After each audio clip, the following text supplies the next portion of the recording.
Hello, hello, welcome. Welcome all the internet experts and internet turkeys. Welcome, thanks for joining me on this Thanksgiving Eve. This is going to be a little more laid-back show. Welcome, everybody. Roland, Todd, thanks for the turkeys. I feel like we're bowling. Brandon, good to see you.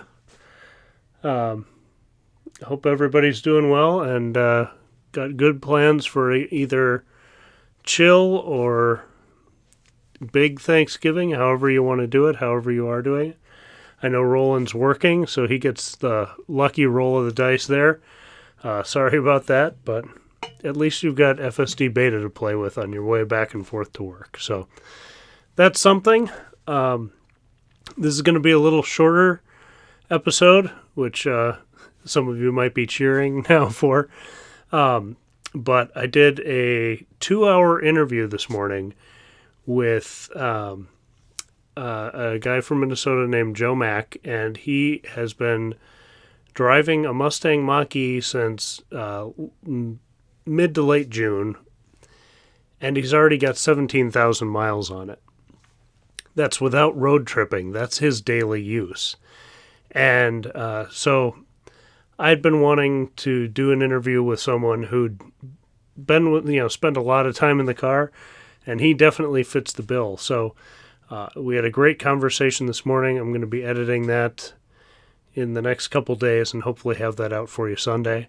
But because of that, both my voice and my eyes from staring into the video lights are a little wrecked.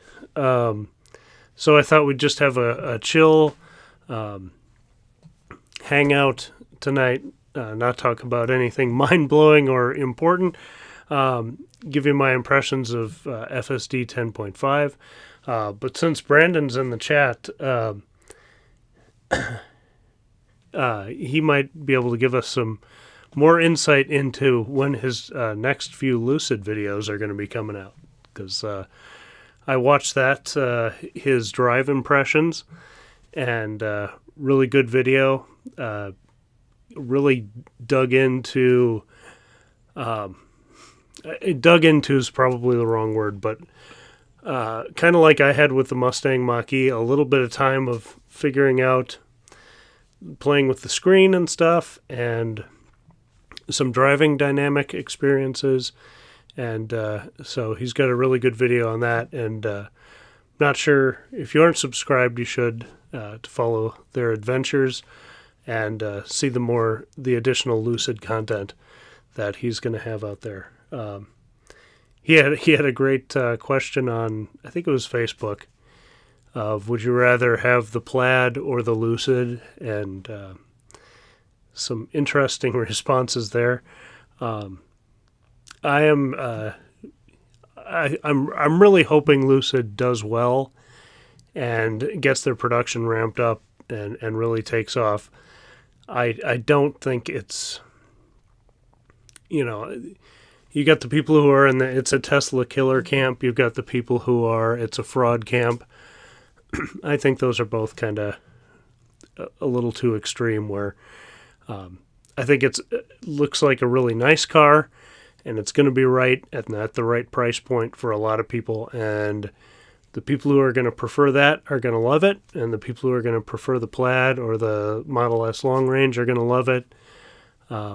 It's just a matter of personality type and what your, the different elements of the vehicle that are important to you.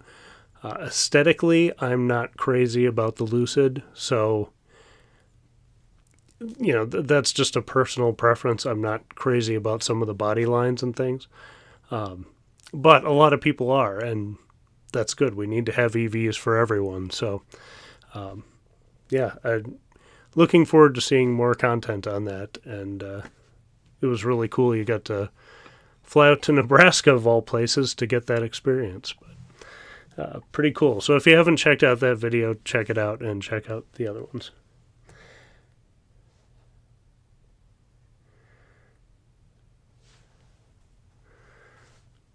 Hi, John. I don't think I said hi to you yet. More Lucid videos coming out Friday, it looks like. Full user interface walkthrough, interior, exterior, and charging will follow. Wow, you did go in depth, so that's great.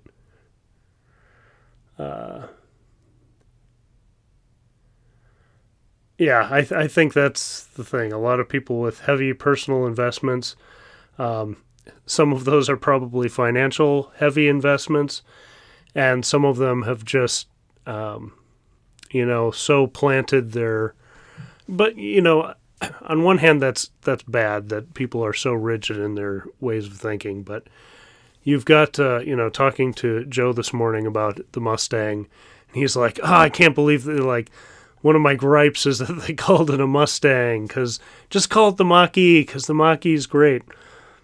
And, we get hung up on these emotional pieces of it, and some of it's, marketing, some of it's just, history. But I guess it's good that car lovers are so passionate about the cars they want. And as long as they're good options and they're EVs, it's ultimately good, and friendly rivalries are a lot of fun. Can be a lot of fun.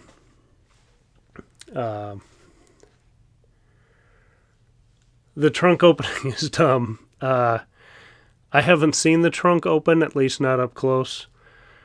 But that's one part of the body that I really don't care for personally, where it to me, the back of the car looks like somehow a bar of soap and a bathtub at the same time. And that's totally personal preference in styling. I know I've got weird peculiarities about that, of what I like and not. And I think actually I was hoping for a little more flair when they refreshed the Model X or Model S for plaid.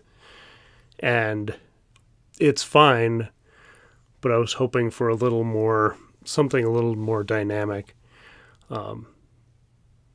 But still, I prefer that styling. But that's just a surface looking at it reaction.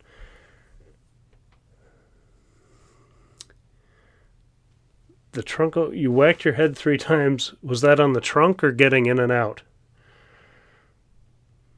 Because I thought you said, I might have the wrong review I'm thinking of, but I thought you said getting into the driver's seat, that pillar's kind of low to the head too. I could be wrong, could be thinking of another vehicle, but hey Jim, happy Thanksgiving. Welcome. Sounds like you've been having 10.5 kind of babysit you a lot. I haven't had that, but I'll get into FSD in a minute here. A lot of Tesla influencers have a large portion of their yeah. A lot of people have all their eggs in one basket with Tesla financially, and might be coloring some of their willingness to look at other things, which, like I own a little bit of Tesla stock, but it's so little that when it goes up, it's like, oh, that's cool.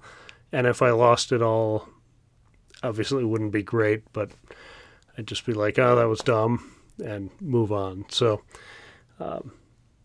although I do have an investment there, it's pretty minor.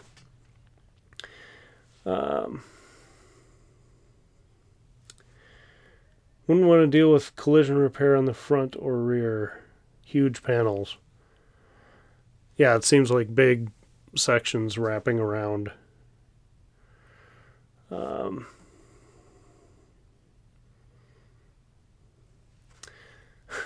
The rear of the Lucid looks like a Beluga jet. I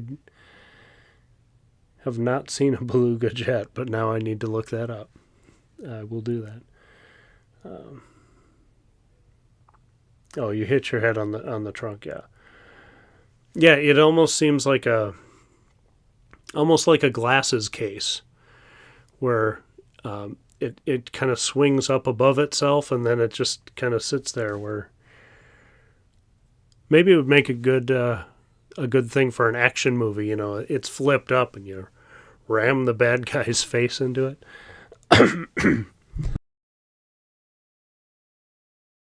Sorry, I don't know where that came from. I guess I'm in a dark mood tonight. I didn't realize. Anyway, I thought your drive was really good. I'm glad you missed that box. For those of you who haven't seen it, I'm not ruining anything because it's in the first 5 seconds, the teaser.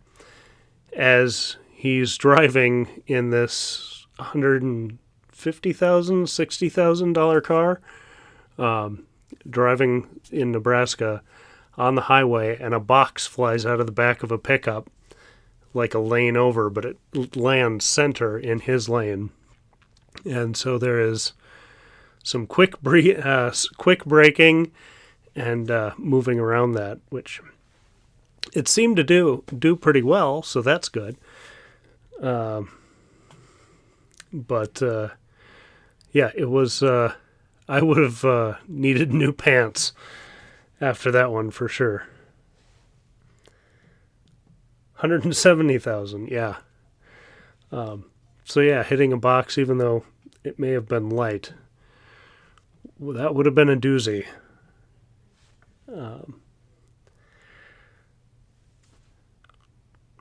I was thinking about this. This is way inside baseball kind of talk, but since you're on here, I'll ask you.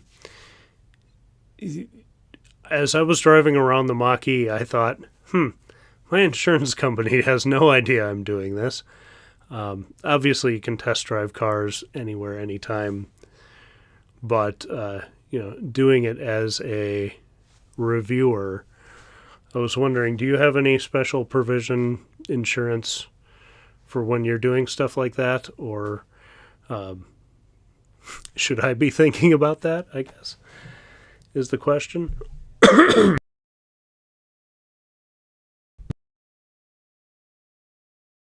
That's it. Cough, then mute. Good plan there. Like I said, I'm really on the ball. John's here. Hey, John. How come people they say own a vehicle, but they only lease a vehicle? I think it's a technicality. It's probably just easier for people to, say this is my car, than get into the details of how they financed it. I don't know. I think it's just a convenience thing, John, probably. Speaking of which, just before I came on, is it from the? I'm blanking on their name. The guys from Colorado who keep turning over their Teslas and all sorts of things over and over again.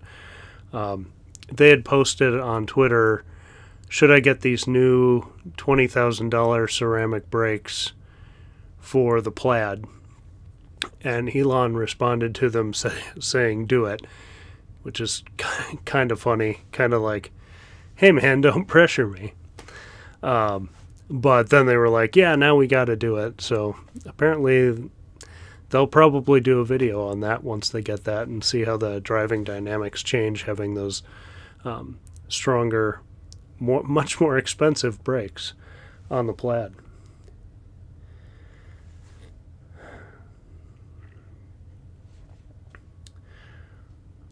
No special insurance, but I do have high coverage.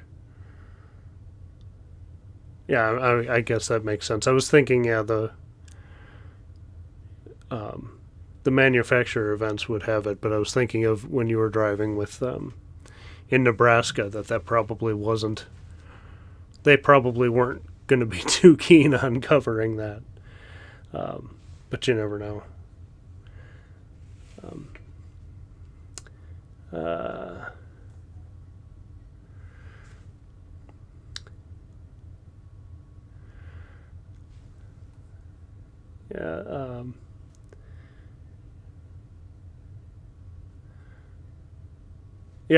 Derek.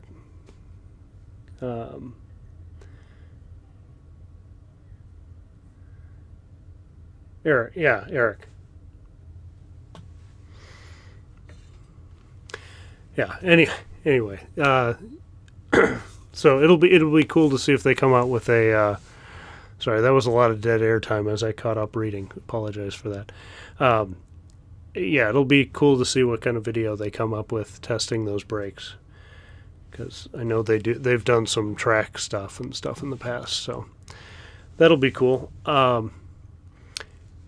Like I was saying earlier, Jim, the Iowa Tesla guy, if he's still in here, he may have just stopped by to say Thanksgiving or Happy Thanksgiving, but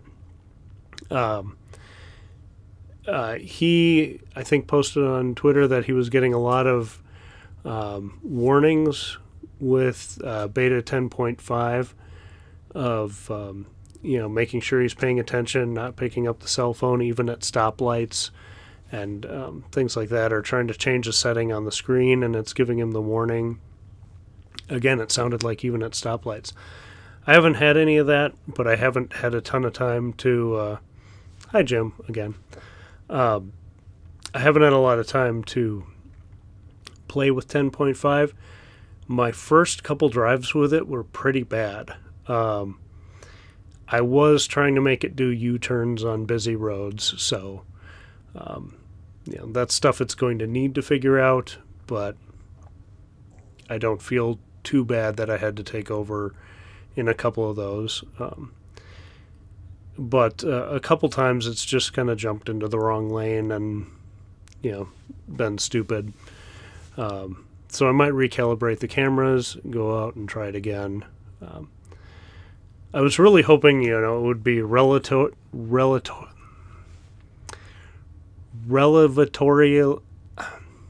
I think I'm making up a word, so I'll use a different one.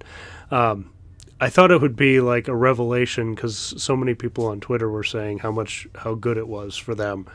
But I haven't really seen a big improvement. There's smoothness things that are better,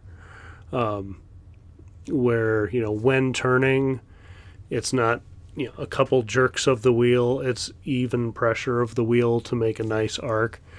Some of that's been really good. But I just haven't had a ton of time to play with it much. I was up in St. Paul a little bit today, and it did all right in most situations. But I ended up taking it out a handful of times too. I find most of my disengagements are because it's being rude to the people behind me.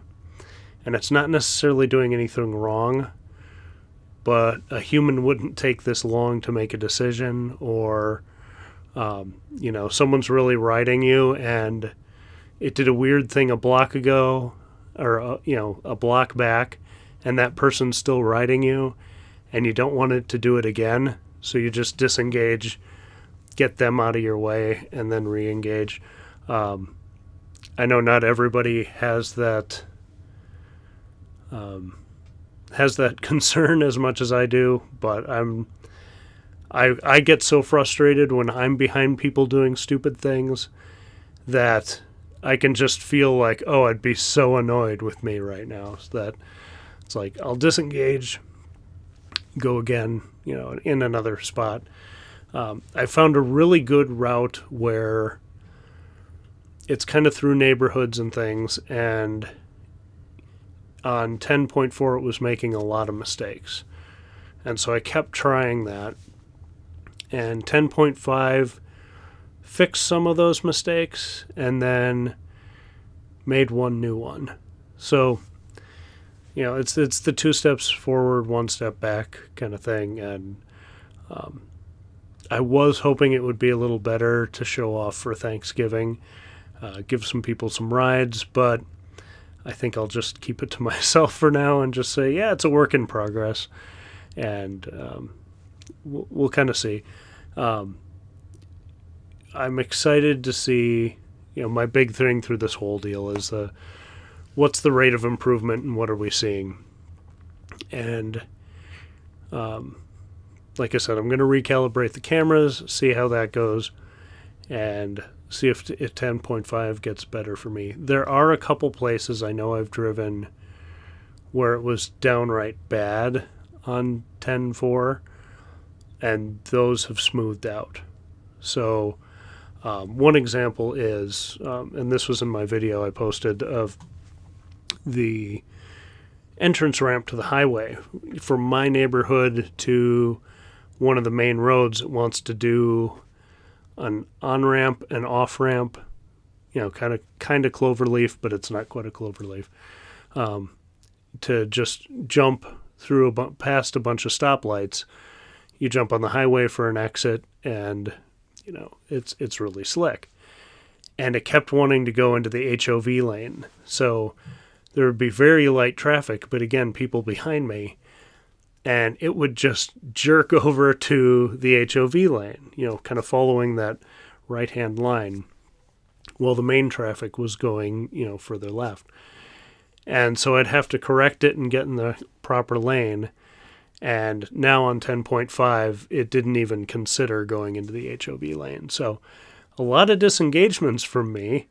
I feel like I've contributed something, and hopefully it won't do that again. So like I said, little victories, and we'll see how it progresses. I'm going to catch up on the chat here. Yeah, eyes straight forward, exercise your peripheral vision.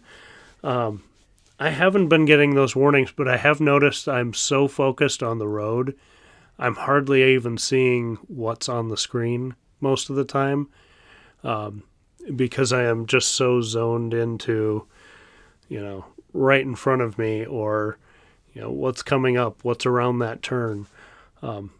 Probably overall making me a much more alert driver. I have not had any of those situations, when you get home after a long day and you realize I don't remember that drive at all. You don't have that. That's not really been a problem on any of my drives.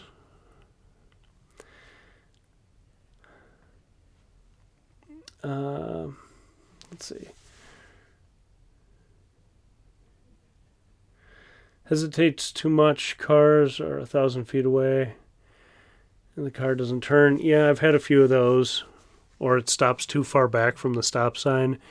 Then it does this slow progression up, which would be okay. But again, once you start getting cars piling up behind you, it's like, no, we're not going to piss off the whole neighborhood. Let's get moving and reset, try again. Yeah, I thought about doing the student driver sign. I've seen some people put on the FSD Beta tester sign on their car. And that's clever, but it's like the average person has no idea what that means. Like, you may as well have a,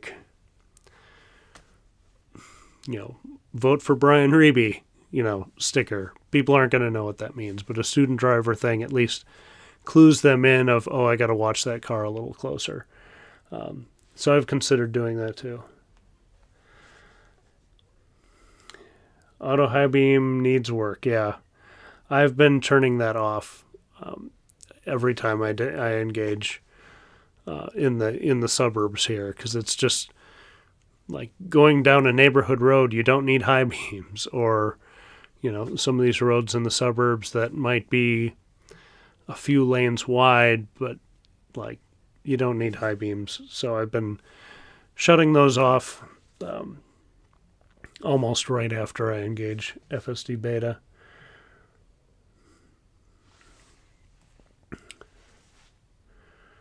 Comes in too hot for turns,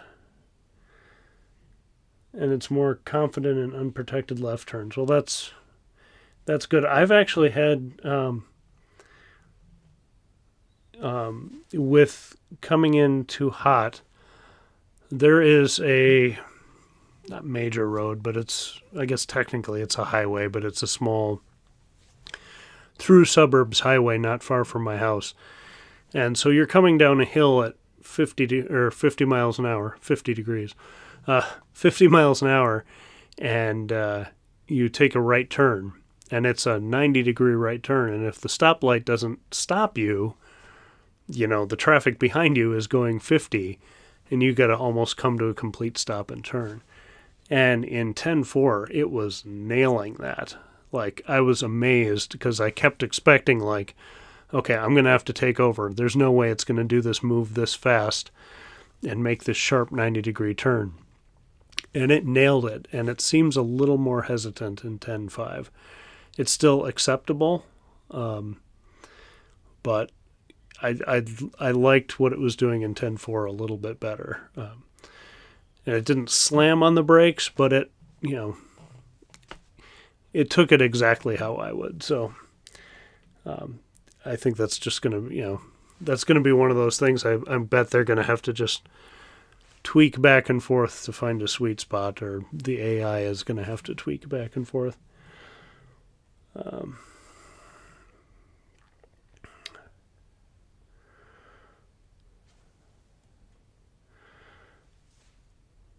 Yeah, I don't know what for the most part, before beta, I never really used auto high beams, but when I did on the highway, they were relatively good. But I know a lot of other people complained about them. But it was never something I really had an issue with.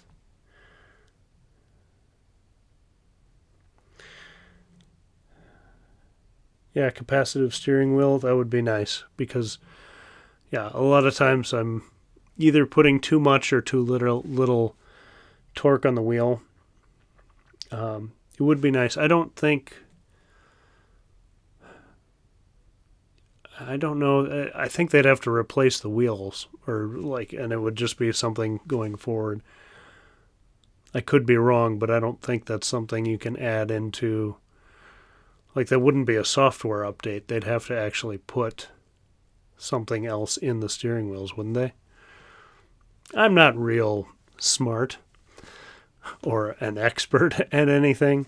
But I would think it would be nice to have that, where if you're just touching, because a lot of times my hand is on the wheel and it's like, hey, put your hand on the wheel. Yeah, I know. I've got a pretty good feel on road trips, though, of like how much weight to leave on it, and just kind of hang my arm on it pretty easily. Hey, Aaron, welcome. Happy Thanksgiving. I hope you brought something to pass. Cranberries or something. Hey, just for fun, does anyone have a favorite Thanksgiving food?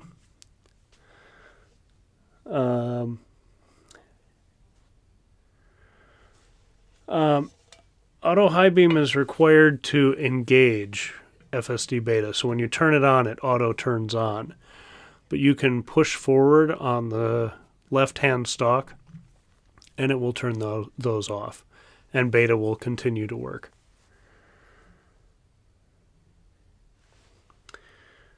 Yeah, new wheel would be needed.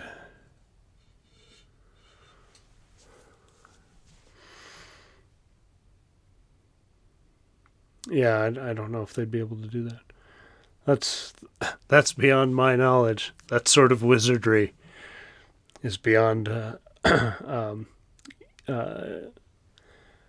Brendan saying, yes, new wheel would be required unless they could use the steering wheel heating element for sensing an electrical signal from your hands. But yeah, it sounds like that would be. I don't know. It seems like a difficult, because you'd have the conductivity of your hands going through a material that was maybe not designed to sense that stuff. Some gloves you can use your phone with, and some of them you can't. So.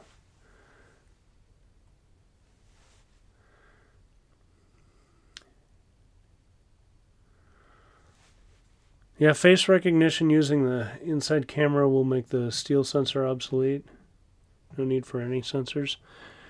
Yeah, I mean, that's how the Ford system works, and people seem to trust it. I have a hard time at this stage of the game from any manufacturer taking my hands off the wheel completely. I mean, obviously,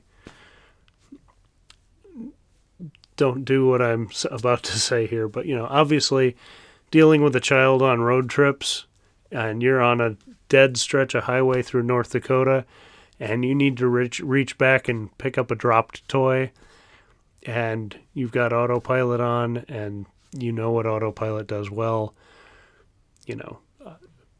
I can't say my hands are always on the wheel, but most of the time I like to have them right there just in case.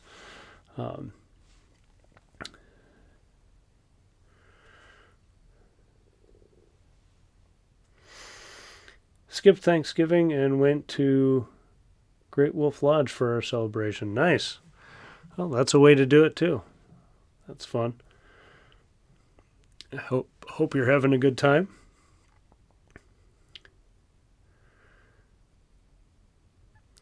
Yeah, I think they definitely could, using the eye tracking, they could definitely lower or increase the time limit on the delay sensing for the hand torque.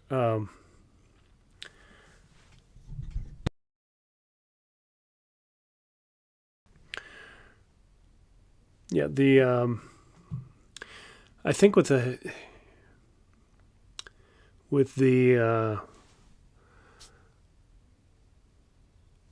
eye sensing, I wonder if they're at a point with it, because they've only had it enabled for a few months now.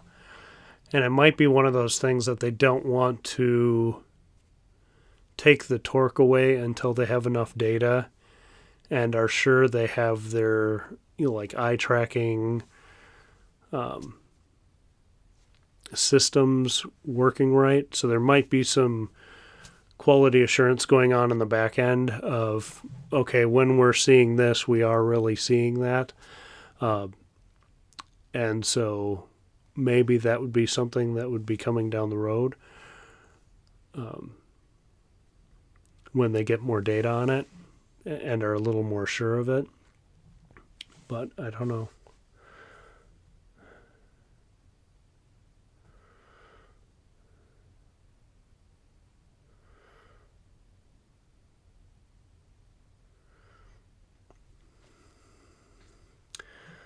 Yeah, Lucid's driver monitoring was really sensitive. I remember you saying that. I can't remember, were you wearing sunglasses or not? I know I said I watched it, and I can't even remember if you were wearing sunglasses. I watch a lot of your videos, man. You wear sunglasses a lot. I can't help it. But I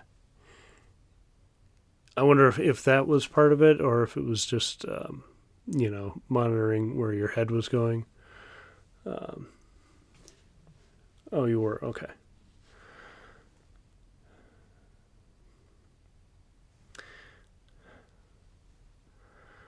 Yeah, you gotta always wear them. Yeah. You gotta be consistent so people know what they're getting. Like I do this terrible live stream so that people know what they're getting.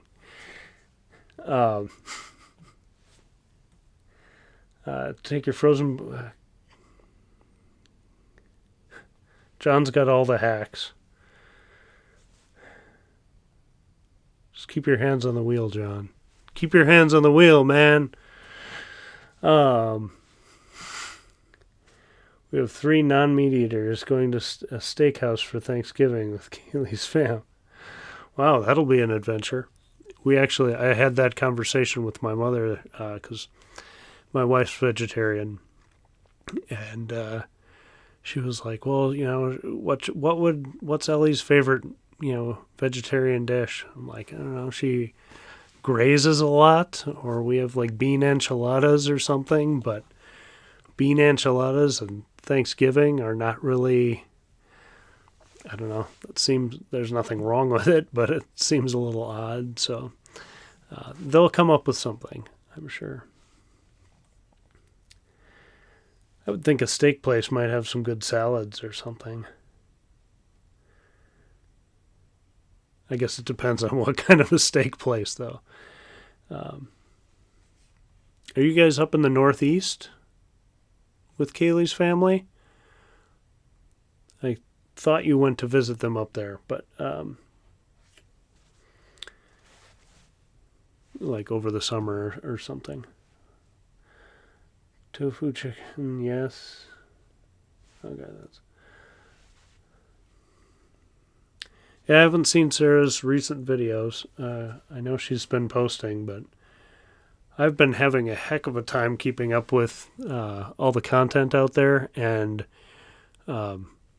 my daughter's school district just was closed. Well, we're distance learning now today, and then all through next week too. So some of my video plans have gotten a little truncated because I'll be on full-time dad duty through next week as well. We get to work on classroom computers from home. So could be way worse. She could be sick or something like that. I'm sure the district's doing everything they can to make this as easy as possible. But still, when you get that email as a parent, you're like, oh, all my plans. You can just see them kind of flitter out the window.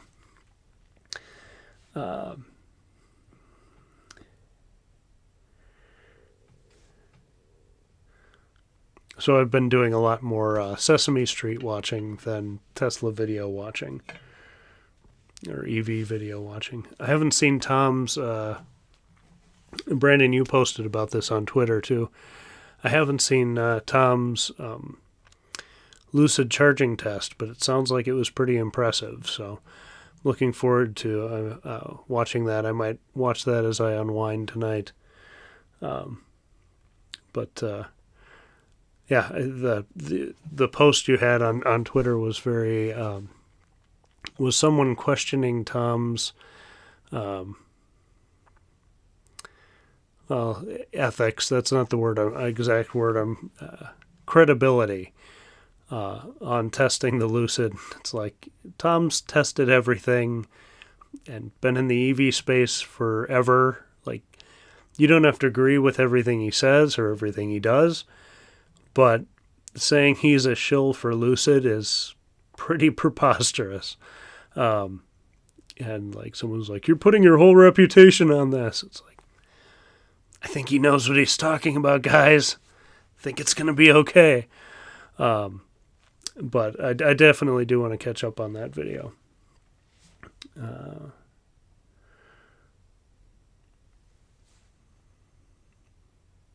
Oh, okay. She grew up in Connecticut, but they're in the South now. Okay, so you're just in Charlotte. I was like, I could have I would have thought there would have been a video of you guys traveling up for Thanksgiving if you were going up there, but you just got back from Nebraska, so.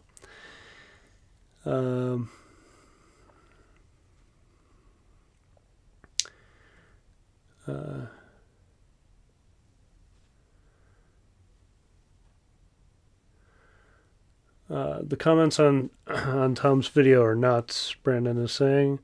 So many people claiming Lucid is a fraud.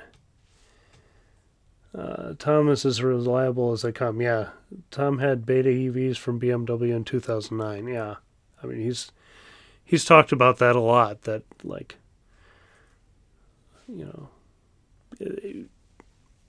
he's seen and tested things we have not seen.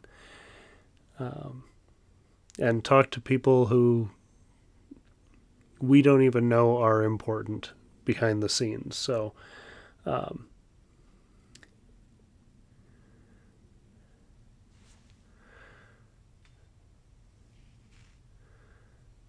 yeah,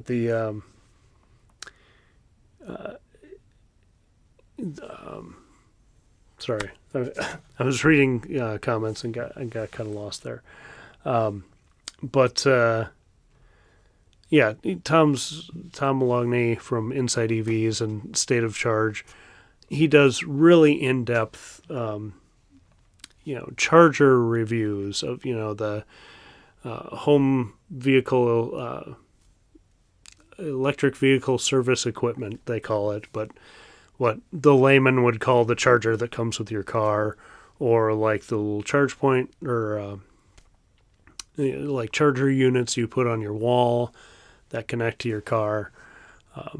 He's done in-depth tests of that, no BS, he's a very straightforward guy, and like I said, you don't have to agree with all of his conclusions, but he's not trying to pull the wool over anyone's eyes. So if he says it's the fastest charging EV, and like I said, I haven't seen the video yet, so I'm not sure that's the conclusion he's drawn. But if it is, I'd take him at his word at it, and that's great. It just means Tesla needs to step up their game. It means Porsche needs to step up their game, and everybody get a little bit better. And the thing I was thinking of earlier and didn't get back to was the, people saying Lucid is a fraud. It's, they've got a lot of hard production stuff to solve as far as rate of production and, can they ramp up fast? They can clearly make vehicles. People have the vehicles. Even on the used market, there's vehicles already. So the fact that vehicles are out there and being driven is great. And hopefully, they've got enough money in the bank and enough backing that they can ramp production and, get profitable and everything. But, that's with every startup. That's where Tesla was. That's where Rivian is. All these, great EVs that we keep seeing concepts are, they all have to go through this. And, until there's proven fraud stuff, like a certain other company that rolled a truck down a hill, until there's proven, misleading, fraudulent type activities, I don't think there's any reason to think that they aren't doing their all to be a successful company. And like I said earlier, a lot of people seem to really like it and love the styling of it and love the range, apparently the charging speed. So that's great. That's just better for all EVs. Like I said, if this thing charges that fast, they're going to, Tesla's going to have to look at how their charging goes. And maybe Elon's hinted at this before, but maybe upping their, chargers to 350 kilowatt. There was a hint that maybe the 250s, the version 3s, would be able to get up there. I don't know. That was kind of speculated probably about a year ago now, with some different comments. I can't remember when that was, but I feel like it was about a year ago. And so, that's great. Kia's got a vehicle, the 6, I think. That's supposed to charge super fast too. So that's just great. There's more great options. And, Tesla's mission is transition the world to sustainable energy and transportation. And, they can't do it alone.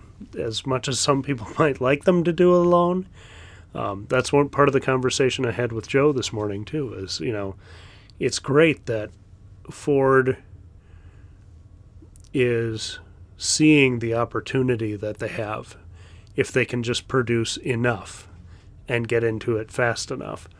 And they seem to, all indications are that behind the scenes they are ramping up big time. Now, it might not be as fast as other people want, and they're still selling gas cars every day, but a company like that can't just turn on a dime. So, they seem to be making the right moves and accelerating those right moves. So, the next few years are really going to tell the tale of, who's being serious and making good faith efforts.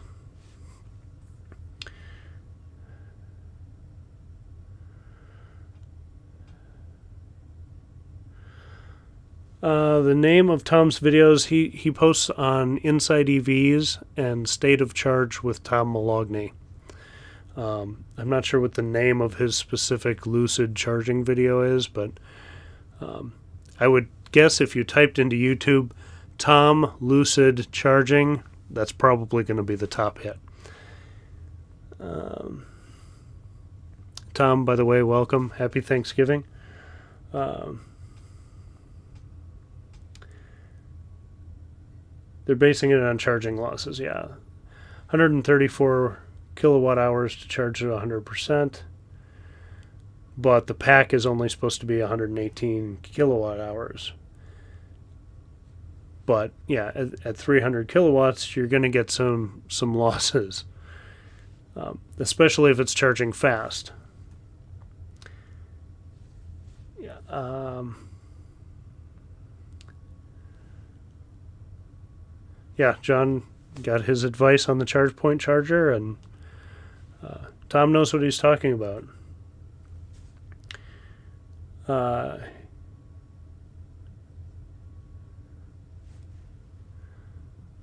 Yeah, he and Kyle don't have investments in automakers, which is good, which means he also doesn't have them in Lucid, so has no reason to favor them over anyone else. And Brenda doesn't either. And I disclosed mine. Oh, I do have a like $12 investment in Arcimoto too. So better disclose that one. But I'm also not really a car reviewer. If I was, I'd probably change that.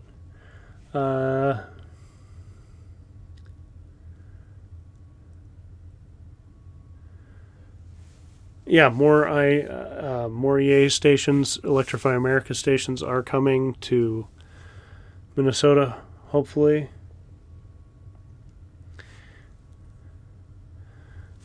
Yeah, I know. I want to disclose that $12. But interestingly, I was talking to Joe, and I don't want to spoil our whole interview, but Zoom already did that for me by recording it at like 640p. So I'm going to have to do some creative editing to make that look good. So bear with that. The conversation is worth sitting through, even if the video quality won't be great. But he sent me a bunch of photos, so I'll do something with those.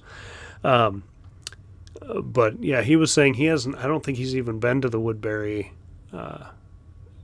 EA station, because he's a real estate agent, drives all around town, but every night he plugs in at home, fills up, leaves in the morning with plenty, and hasn't had any issues. I think he's been to one DC fast charger, I think he said in Elk River, and he couldn't remember the name of the manufacturer. So it was probably a 50 kilowatt fast charger, and I think he did it just to try it, not because he necessarily needed it, but I was talking to him too, and he said, it'd be fun to road trip in it, but because he loves the ride comfort and the way it handles and everything.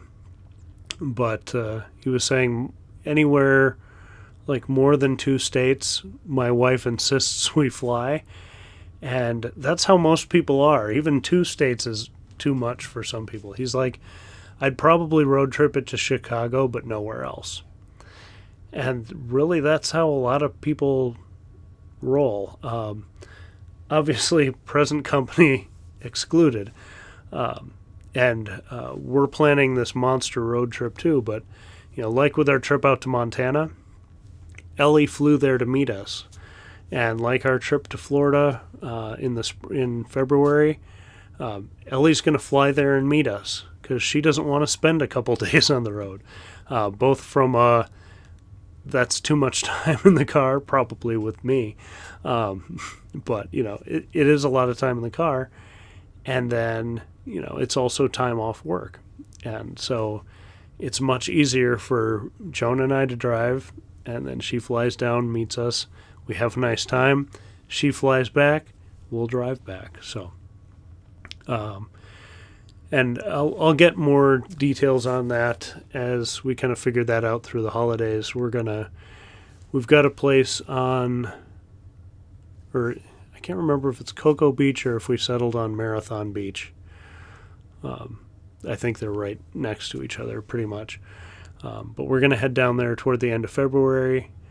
And like I said, love to like kind of route through so we can meet people. See Jim down in Iowa, maybe see Fiona the hippo in Cincinnati, Ohio, and if hippos are out in February, I'll have to look that up. But we might swing by through North Carolina and bother Brandon and Kaylee, and yeah, we'll see.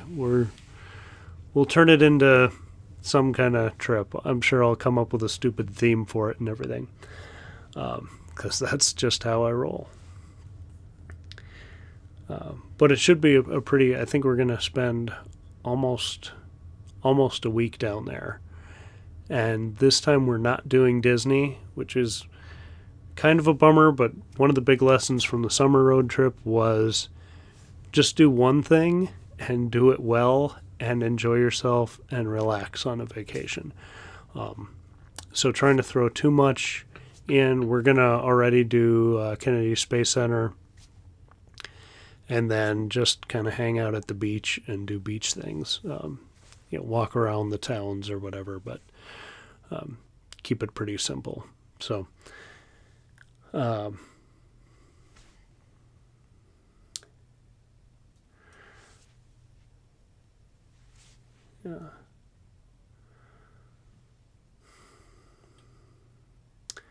Well, South Dakota, I'm assuming that was part of the EA discussion, that Wall, South Dakota is already under construction. I did hear that. So hopefully that means they're building back and forth between there, because Wall as an island is a little tough to get to quickly. But yeah, that's great. If they're starting on I-90, that's exactly what Tesla did, and it worked. The North Dakota folks won't be happy, but they've gotten so used to being patient and waiting for everything. I do feel bad for them, but they will get there eventually. John's still got people telling him EVs are not environmentally friendly. Yeah, that's tough. There's a couple good references on that, but kind of like we were talking about with car brands, people get stuck in their way of thinking, and no amount of facts or information will change their mind. And that's kind of what the whole butts and seats thing is about, is it might not be environmentally friendly, but this thing hauls it's so much fun, or it's so comfortable, it's so sporty, whatever.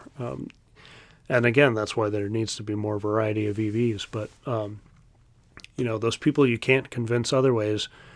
You have to convince them that the product is better, and some of that will come with charging infrastructure too. The people who say, okay, well, I like the car, but where do I charge it? If you can point down the street and say, yeah, there's chargers right there, and in the next town and in the next town, stop by the Superchargers in St. Paul Midway today, and there's a couple charge points at the end of them.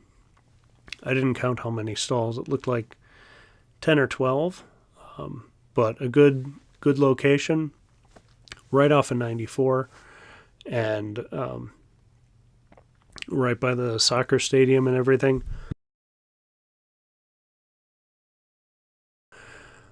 As those things keep cropping up, and the parking lot was full of Teslas, a couple Leafs, a Bolt, so that's just great. The more infrastructure, the better, and hopefully now that there seems like some federal money going into at least the infrastructure side with the bill that's passed, hopefully smart decisions can be made with that money. And it just gets easier and easier, and those arguments will start to crumble. Hopefully.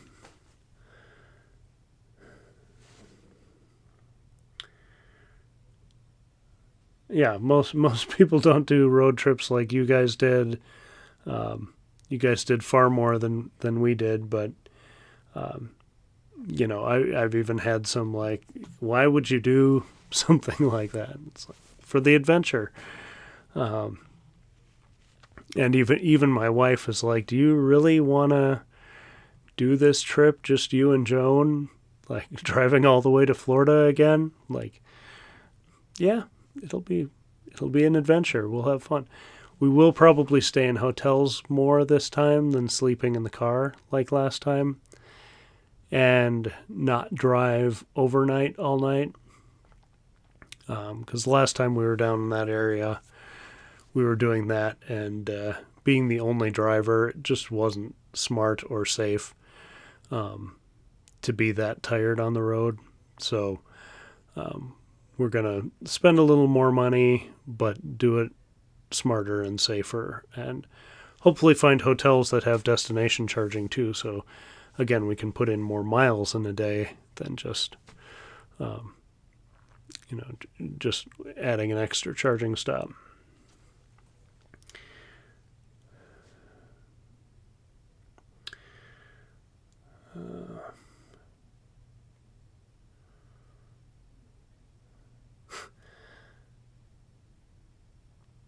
I suppose in your area, John, you probably do charge off nuclear power up there.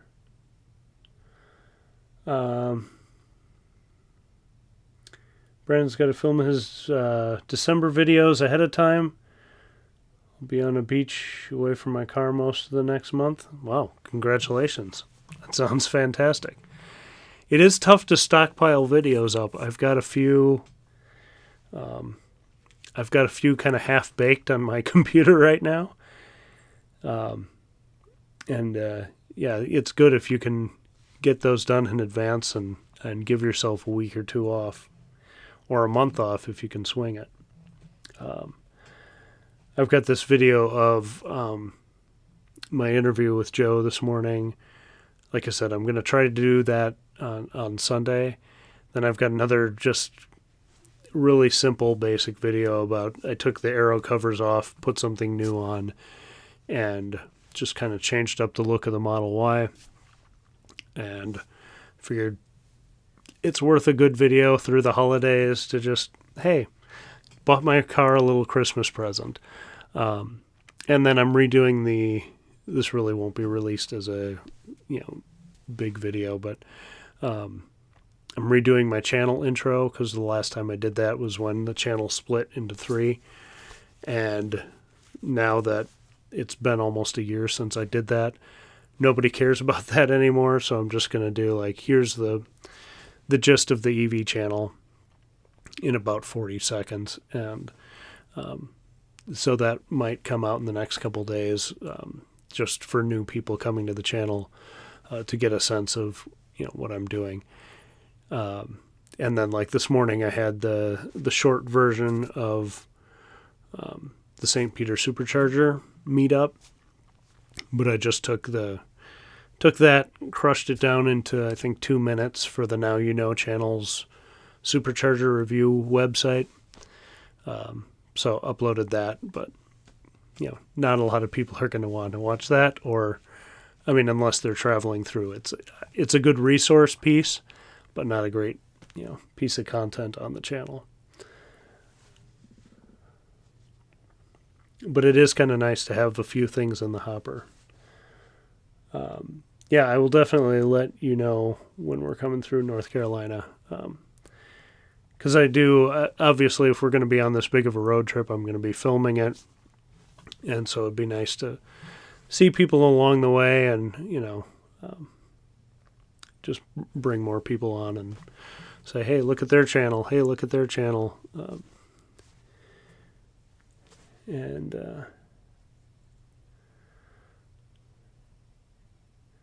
British Virgin Islands for 2 weeks. Nice. Well, is EA.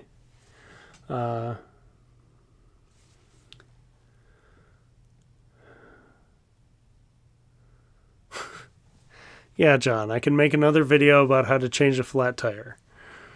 Only without my brother to help bail me out this time. So it'll just be me and Joan changing a flat on the side of the road. I was going to get the modern spare, but I think it's sold out for like months and months. But I should look into that again before we do that trip. Hey, Tony, welcome. John, I'll change your flat tire.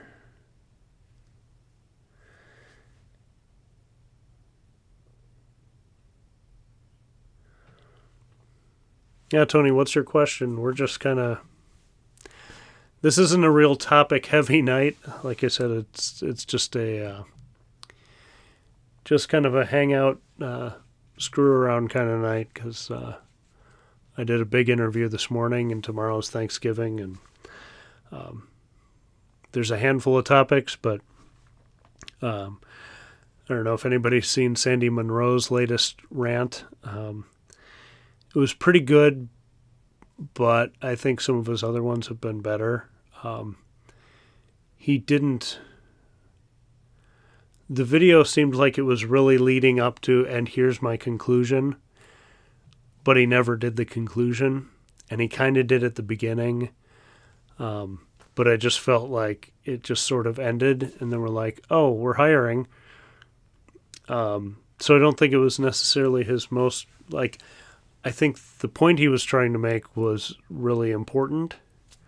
The gist of it is the U.S. needs to get their butts in gear, and the U.S. OEMs need to get their butts in gear, or China's going to swallow us whole. And I thought he made the basis for that argument pretty well. But then he never just hit the exclamation point on it. And like I said, he kind of set, like, here's the conclusion at the beginning, and then did the video, and never came back to the conclusion at the end. So I liked it, but I felt like it kind of fizzled out toward the end.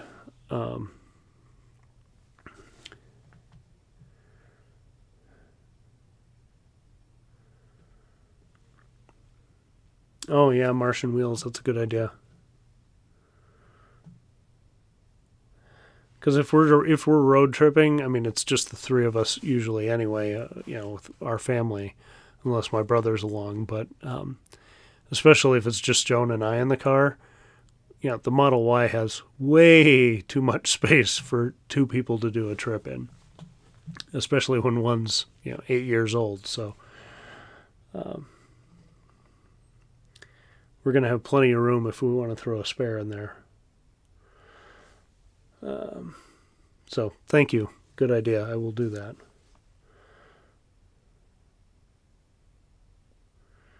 Loud cooling pump in your Tesla. Yeah. Jim, have a great Thanksgiving. Good travels. I was going to ask him about his Colorado trip, but I'm sure there will be a video on that. So keep looking for that on the Iowa Tesla Guy channel. But have a happy Thanksgiving. Yeah, Tony, I think that is fairly normal. When I guess I was doing the preheat this morning before my daughter and I were driving around, and I came out to the garage and it sounded like a jet engine like starting up in there. Obviously not even as loud as our Prius. Had we had both started, you would have heard the Prius and not the other one. But for an EV and for what you're used to in the summer, it's going to seem a little louder. Although the cooling pump would have been going in the summer too. I don't know. If it's disturbingly loud, you could always try to set up a service appointment or something, or like just send them a video saying, hey, is this... I know everybody likes to joke about within spec, but like, is this normal? Or maybe... I think there's a meetup on... Todd, if you're still in here, on December 7th, I think there's a meetup, and maybe talk to some other Model 3 owners about what they're hearing, or maybe just walk around the parking lot with your ears open, and see if you're hearing things similar to what you're getting from your car, and if it, or one of the other of us who've got a Model Y or 3 could go and take a listen to. So,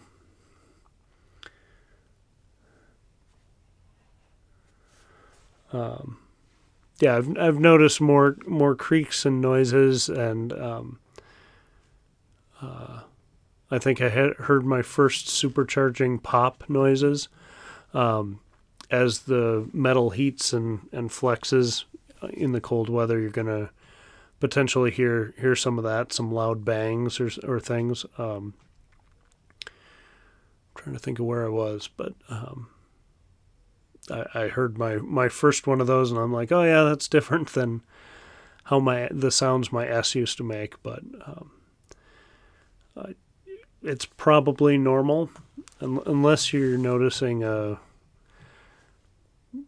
something dragging, or a really bad mechanical noise or lack of function. It's probably normal.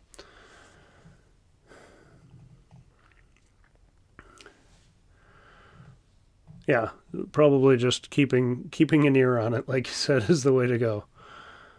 I just preheat with the turning on the climate, and if you're plugged in, it'll be using. You won't be losing charge to do that. But preconditioning even works. When I was working outside of home, I would my throat. I would about 15 minutes before 5, I would set the preconditioning just to get things warmed up and moving, and that seemed to help on the commute home. Not that I had a long commute home, but it's always nicer to get into a warm car than 10 below and windy.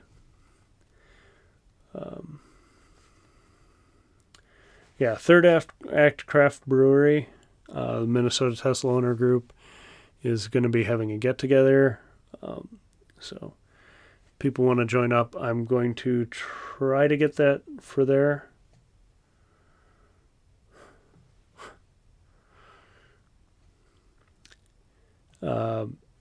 We're, like I said, I think that's on the 7th. And I'm planning on being there right now, if all goes according to plan.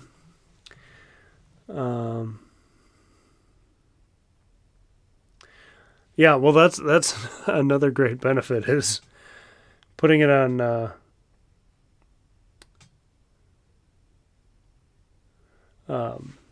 use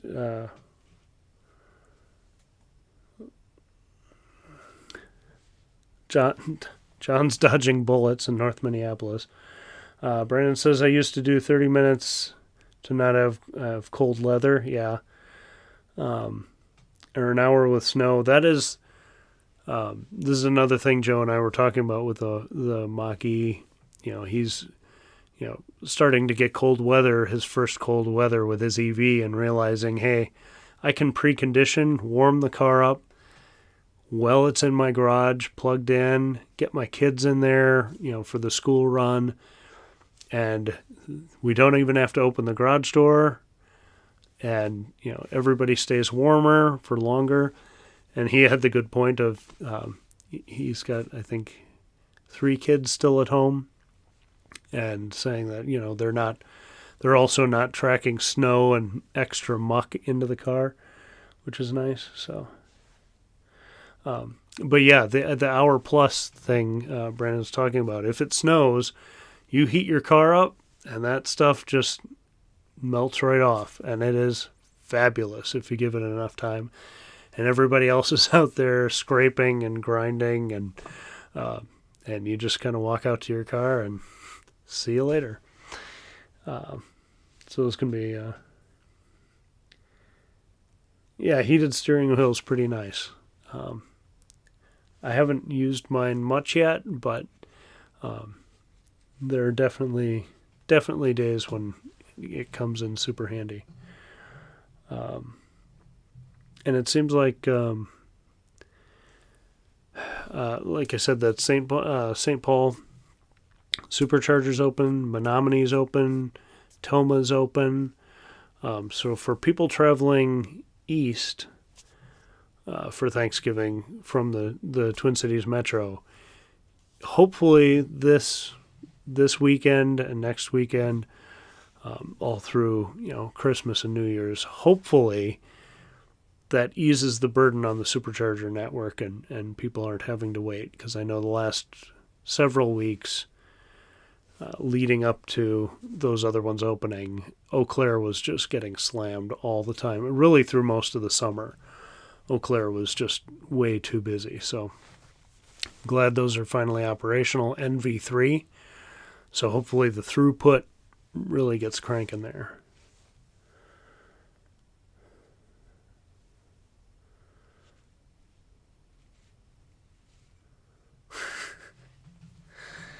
Well, I suppose, yeah, and when you're working at Tesla, it's like, hey, we're going to have to work on that car or move that car in like an hour. Let's start it now. Not go out until it's ready. All clean. So the only other thing I really wanted to touch on tonight was to thank all of you for, you know, joining in the live streams and you know, watching stuff on the channel, and even me fumbling with flat tires and all that jazz. But you know, for those of you who are subscribed, thank you very much. I really do appreciate it. We're getting up there. I don't think we're going to hit 1,000 by New Year's, but we'll see. We're moving in the right direction now. So I think we're at 964 or something. But you know, when you look at, I know like in YouTube world, that's not a big number, but when you think of, I used to work in like live events, and so when I see those numbers, I'm thinking of, oh, a ballroom with this many people in it. And when you think of things in that context, it just blows your mind that that many people would want to you know, watch what you have to say. So I do really appreciate it, and I am super thankful for people tuning in and watching the content, and you know, checking out a lot of the friends who have stopped in here, you know, and their channels, and you know, it's just really cool to have so many real friends in some cases, and virtual friends for the ones I haven't met yet. But it's really cool, and for the most part, everybody in the comment sections is usually pretty positive. And so I just really appreciate, and since it's Thanksgiving, wanted to say I'm really thankful for all of you joining in, watching the content, and I hope you all have a fabulous Thanksgiving. But if anybody else has anything else in the chat, we can talk about that stuff. Otherwise, we'll wrap up when all that stuff's through. No giant topics today, and I'm not going to get super philosophical. Other than my thank you there. Let's see.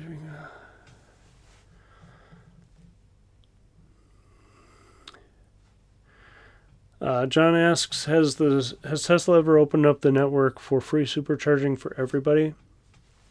They have they have done it. Yeah. I think when they've done it, and Brandon might have. I think when Tesla's done it, it's generally been regional. So I know for some of the hurricanes, some other natural disasters, I think when they had the massive flooding in Germany, they opened up all the superchargers so people could get out. I think in the Northeast with hurricanes, they've done that as well. I know for the holiday weekend now, they've got free supercharging in California. I think it's only in California, but certain locations have free supercharging in the very off-peak hours because they're trying to encourage people to, charging at 4 a.m. stinks, but you can get a free charge. So it'll be interesting to see how that program works. I know EA is free, I think today and tomorrow. I don't know if it's through the whole weekend. But for those of you on CCS or Chatamo, that's a great resource. I always wonder a little bit about this, and I don't even know who you go to ask. Actually, I might send a note on Twitter to Tom Malogny because he might know. Because EA is funded through settlement money, the cynical side of me wonders, does the money, like when they give out all this free charging over these big holiday weekends, it's a great way to promote EVs and, get people traveling and comfortable, but I also wonder, can they write all that off as, hey, this is part of that settlement money? I don't know exactly how that works, but I do want to. Unfortunately, there's a cynical side of me that wonders about that. In the end, does it get more people driving EVs or excited about driving EVs? Does it spur good conversations over Thanksgiving dinner when you can say, hey, I got here for free? Probably. So I don't know if it really matters, but I always wonder about that with EA.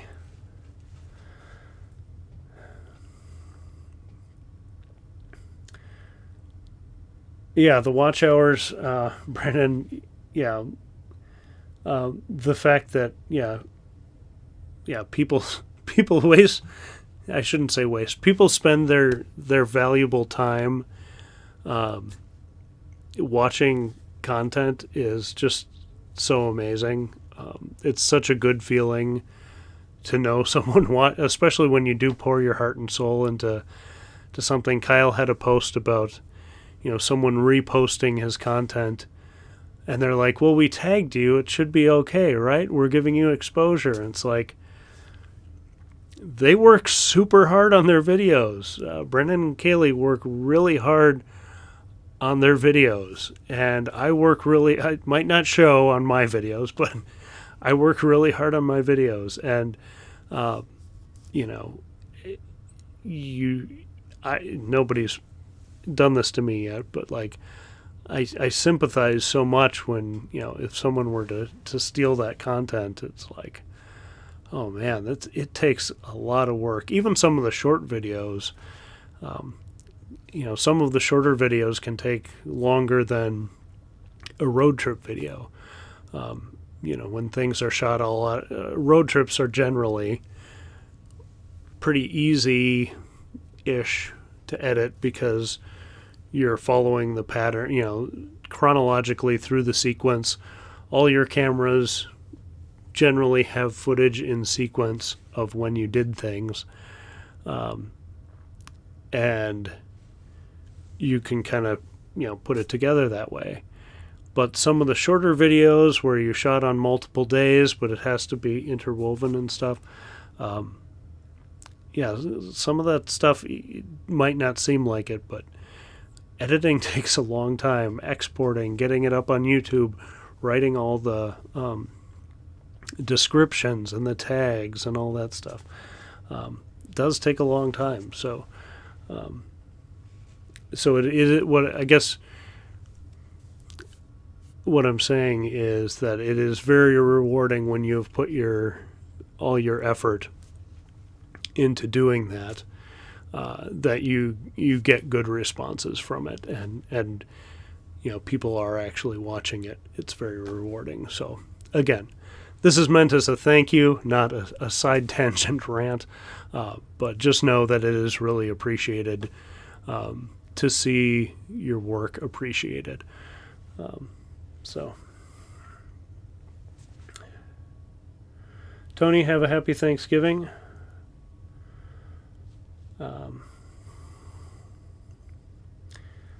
Yeah, hurricanes and a few holidays. Yeah, EA through the weekend. That makes sense.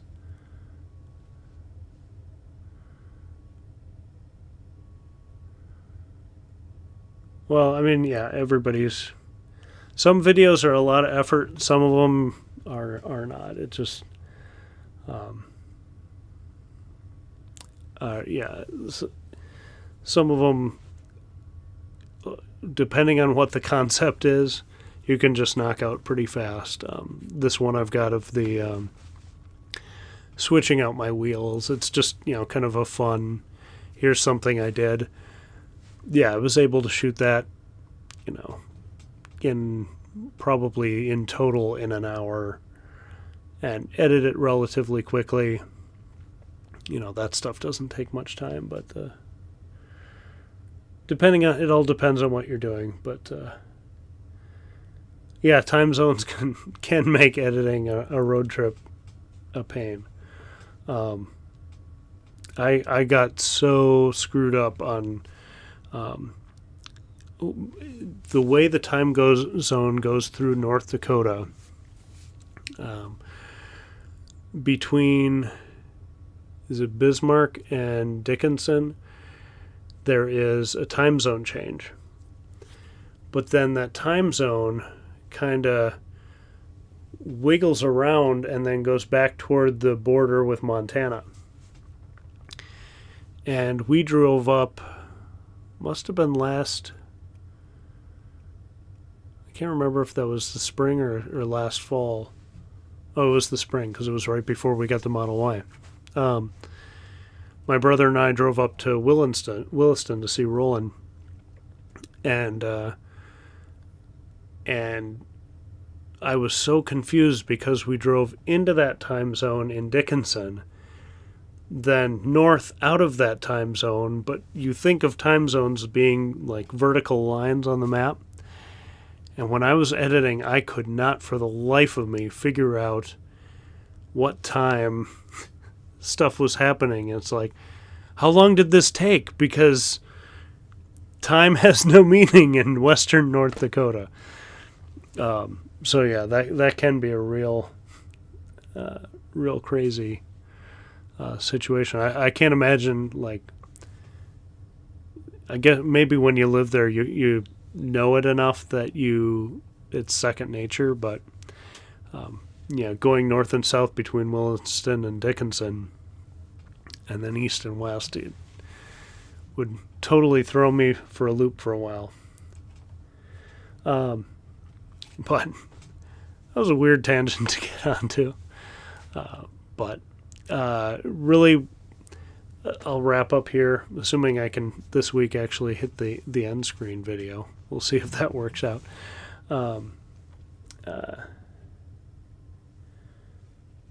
Yeah, I'm very glad to not live on a time zone edge. That was an issue in, I can't remember if it's Tennessee or Kentucky, where we spent the night right on the time zone. We were sleeping at a supercharger, and I think the car had one time, my phone had another time, and I set the alarm, I thought so I'd sleep 3 hours, and I think I got 2. And, it was just like I woke up just so confused. But anyway, yeah, Roland, we'll let you guys handle the time zone crunch up there with all that. But yeah, Tennessee and Kentucky are bad for that because with the mountains and everything, you're just winding back and forth through it too there for a little while.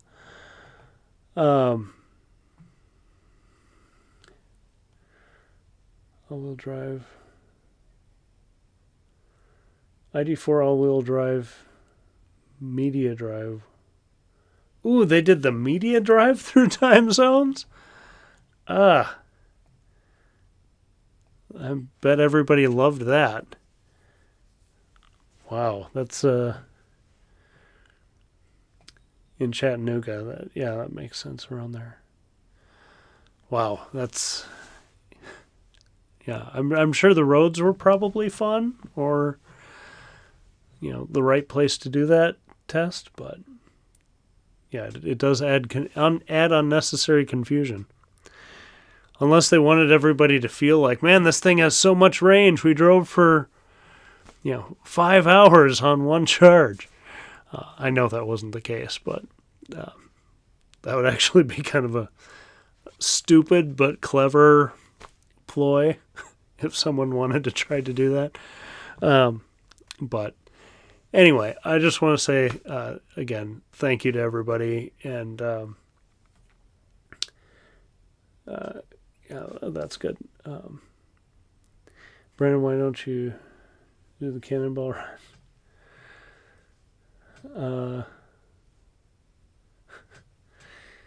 Brandon will do the cannonball in a Lucid, but he'll have to keep restarting the massaging seat. Yeah, it'll be interesting to see what someone can do in a Lucid. That will be pretty fast. I'm guessing.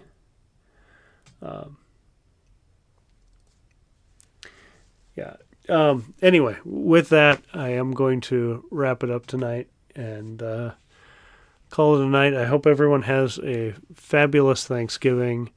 If you're traveling, drive safe. If you're showing off FSD, you be the one in the driver's seat, not someone who's never used it before. And be safe and smart with it, and cautious. And with that, just again want to say thank you, happy Thanksgiving, and may not be a live stream next week. I'm not sure if I'll have a camera for it. More on that later. But have a great Thanksgiving and good weekend, and I'll catch you later. Thank you. The awkward part where Brian searches for the button, and there we are. And that was the song for this week. Have a great night, guys. Thank you.